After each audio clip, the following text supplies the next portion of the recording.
जय किसान दोस्तों, आपका चैनल में स्वागत है। दोस्तों, बिना फर्टिलाइजर के गेहूं की खेती करके अच्छी पैदावार भी ली जा सकती है। क्या आपको इसके बारे में मालूम है? क्योंकि ज़्यादातर किसान खेतों में बहुत ज़्यादा फर्टिलाइजर का प्रयोग करते हैं, लेकिन कुछ ऐसे किसान हैं जो बिना फर्टिलाइजर के ज़बरदस्त गेहूं की पैदावार ले रहे हैं। क्या आप भी इसके बारे में जानना चाहेंगे कि ऐसे कैसे जो है बिना फर्टिलाइजर के गेहूं की खेती की जा सकती है जिससे कि ज़बरदस्त पैदावार हो सके? तो दोस्तों, आइए हम इसके बारे में जानते हैं। लेकिन जानने से पहले अगर आपने चैनल को सब्सक्राइब नहीं किया दोस्तों तो अवश्य कर दें।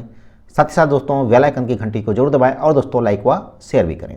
दोस्तों, बिना फर्टिलाइजर के यानी कि डीएपी, यूरिया, इसके बगैर प्रयोग किए ही आप अच्छी पैदावार ले सकते हैं। आप सोचेंगे कि ऐसे कैसे हो सकता है? तो दोस्तों, आज हम ऐसे किसान के बारे में जानेंगे जो बिना डीएपी और यूरिया का प्रयोग किए ही गेहूं की लगभग 32 क्विंटल प्रति एकड़ पैदावार ले रहा है। आप सोच रहे होंगे कि ये कैसे हो सकता है, इतनी पैदावार कैसे ली जा सकती है? तो दोस्तों, मैं आपको बता दूं, इस किसान का नाम है रणजीत सिंह। ये हरियाणा के पानीपत जिले के रहने वाले हैं। ये किसान उन किसानों के लिए एक उदाहरण है जो आज के समय में गेहूं की फसल में रासायनिक खादों का अंधाधुंध इस्तेमाल कर रहे हैं। रणजीत सिंह पिछले करीब 15 साल से प्राकृतिक खेती कर रहे हैं। खेती में किसी भी पेस्टिसाइड और रासायनिक खाद का इस्तेमाल किए बगैर ही ये दूसरे किसानों से ज़्यादा पैदावार ले रहे हैं। रणजीत सिंह का कहना है कि वो पिछले 15 से 20 साल से जैविक खेती कर रहे हैं और इस समय के दौरान उनके खेत की उर्वरा शक्ति काफ़ी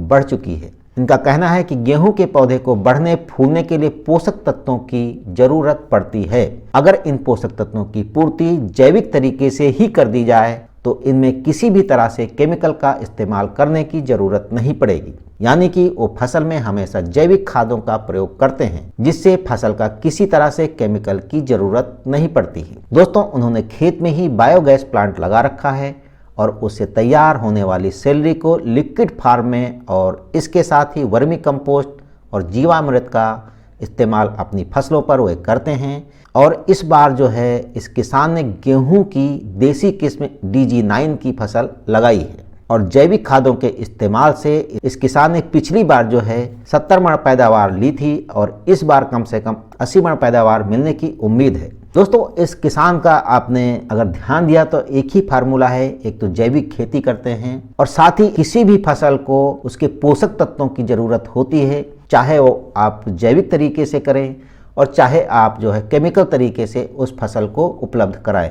जब हम जैविक तरीके से उन पोषक तत्वों को फसलों को उपलब्ध करा सकते हैं तो हम अच्छी पैदावार भी ले सकते हैं। जैविक तरीके से फायदा ये है कि हमारी जमीनों की लगातार उर्वरा शक्ति बढ़ती रहती है और जबकि केमिकल से हमारी जमीनों की उर्वरा शक्ति धीरे धीरे क्षीण होती रहती है। तो दोस्तों, एक सोचनीय विषय है कि हमें किस तरीके से खेती करना है। लेकिन दोस्तों, अभी तक आपने चैनल को सब्सक्राइब नहीं किया है तो अवश्य कर दें। साथ ही साथ दोस्तों लाइक व शेयर भी करें। जय किसान दोस्तों।